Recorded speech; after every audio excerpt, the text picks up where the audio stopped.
नमस्कार प्यारे साथियों, मैं टॉपर गाइडेंस के इस ऑनलाइन यूट्यूब चैनल में आपका हार्दिक स्वागत करता हूं, अभिनंदन करता हूं। दोस्तों, आज हम भूगोल को समझने का प्रयास करेंगे, ज्योग्राफी को समझने का प्रयास करेंगे। तो चलिए स्टार्ट करते हैं। दोस्तों, ज्योग्राफी को समझने से पहले, भूगोल को समझने से पहले हमें कुछ टर्म्स को समझना बेहद महत्वपूर्ण हो जाता है। तो चलिए स्टार्ट करते हैं। ज्यो शब्द का मतलब होता है पृथ्वी, और ग्राफो शब्द का मतलब होता है वर्णन। मतलब जियोग्राफी का मतलब हो जाता है पृथ्वी का वर्णन करना। तो चलिए आगे बढ़ते हैं। भूगोल विज्ञान की वह शाखा है जिसमें पृथ्वी एवं उसके वातावरण एवं उसके मानवीय अंतर्क्रियाओं का अध्ययन किया जाता है। सीधा सा मतलब समझाना चाहता हूँ मैं। भूगोल एक ऐसा विषय है जिसका लक्ष्य लोगों को विश्व, आकाशीय पिंडों, स्थल, महासागर, वनस्पति, जीव जंतुओं, फलों, भूधरातल की जो भी चीज़ें हैं आदि क्षेत्रों को देखी जाने वाली प्रत्येक वस्तु का ज्ञान के बारे में हम इसमें डिस्कस करेंगे। तो चलिए स्टार्ट करते हैं। तो देखिए दोस्तों,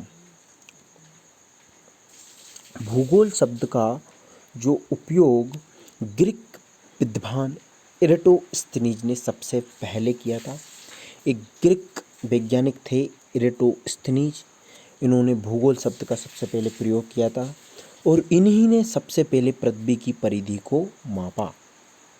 इसलिए इन्हें भूगोल का पिता कहा जाता है। मगर कुछ विद्वान हिकेटियस को भूगोल का पिता मानते हैं, क्योंकि हिकेटियस ने स्थल भागों और सागरों से घिरा हुआ माना था। जो स्थल भाग था उसे सागरों, महाद्वीपों और दो महाद्वीपों के बारे में बताया हिकेटियस ने।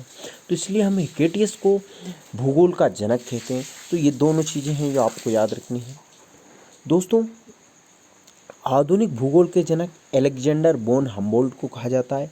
किसको कहा जाता है? अलेक्जेंडर बोन हम्बोल्ट को आधुनिक भूगोल का जनक कहा जाता है।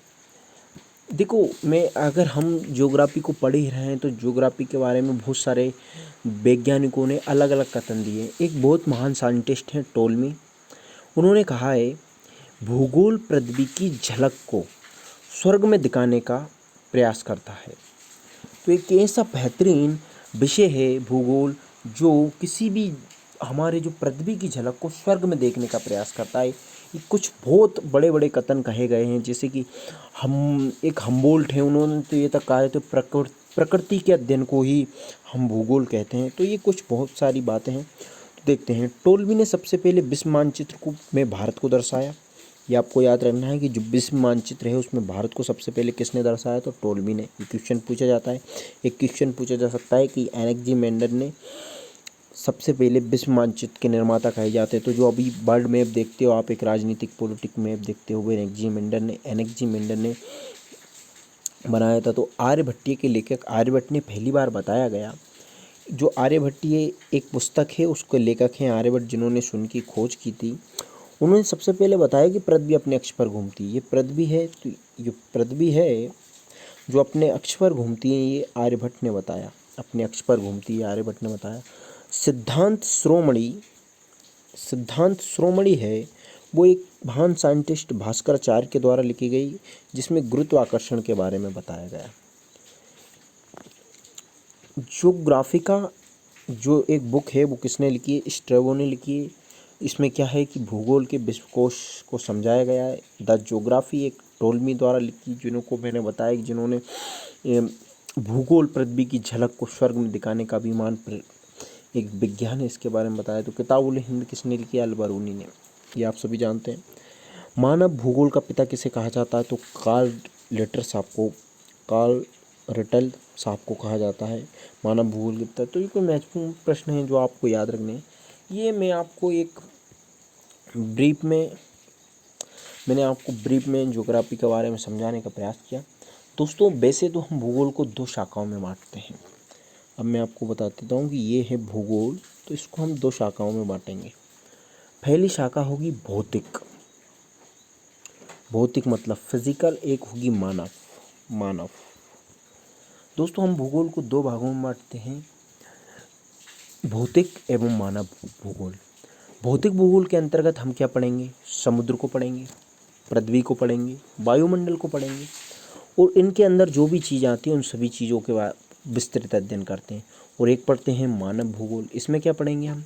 इसके अंतर्गत हम मनुष्य के जन्म से लेकर वर्तमान समय तक के विकास के क्रियाकलापों को, परिवर्तनों को, आप ये स्थान कैसे मानव ने चेंज किए, इसके अध्ययन करते हैं।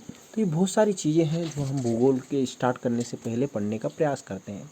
और हम कुछ महत्वपूर्ण वैज्ञानिकों के बारे में भी जानने का प्रयास करेंगे कि इन्होंने इसके संबंध में क्या कहा है। जैसे कि एक वैज्ञानिक है रेडजेल, तो उन्होंने क्या कहा है जब, ये मैं बताता हूँ आपको, कि भूगोल मानव तथा उसके पर्यावरण के बीच सह संबंधों का अध्ययन का विषय है। मानव और प्रकृति के बीच के अध्ययन, सह संबंधों का अध्ययन है, क्या है? भूगोल। तो ये अपनी अपनी विचारधाराएं सभी ने प्रस्तुत की हैं। या आप ये अभी मैं ब्रीफ में थोड़ा सा बताना चाह रहा था कि आखिर आपको भूगोल में क्या पढ़ता है। तो इसी टाइप में हम भूगोल को पढ़ते चलेंगे। इसके बाद बहुत सारे टॉपिक आएंगे। ब्रह्मांड को पढ़ेंगे। ब्रह्मांड में फिर हम अंतरिक्ष को पढ़ेंगे। अंतरिक्ष के अंदर बहुत सारी चीज़ें पढ़ेंगे। फिर हम आकाशीय पिंडों को पढ़ेंगे। फिर बहुत सारी राशियाँ पढ़ेंगे। फिर हमारा सौरमंडल क्या है, इस चीज़ को पढ़ेंगे। सौरमंडल के अंदर सूर्य को पढ़ेंगे, उससे चीज़ें। फिर हम तारों को पढ़ेंगे, धूमकेतु को पढ़ेंगे, उल्कापिंड को पढ़ेंगे। तो बहुत सारी चीज़ें हैं जो हम पढ़ेंगे। दोस्तों, यदि आपको ज्योग्राफी के सेशन को इसी प्रकार बढ़ाने की अगर आप कहोगे तो मैं इसको ज़रूर आपके लिए इसके बहुत सारे पार्ट लेकर आऊँगा। पूरी ज्योग्राफी को हम हमारे तल्लीनता के साथ, नोट्स के साथ कवर करेंगे। तो धन्यवाद दोस्तों।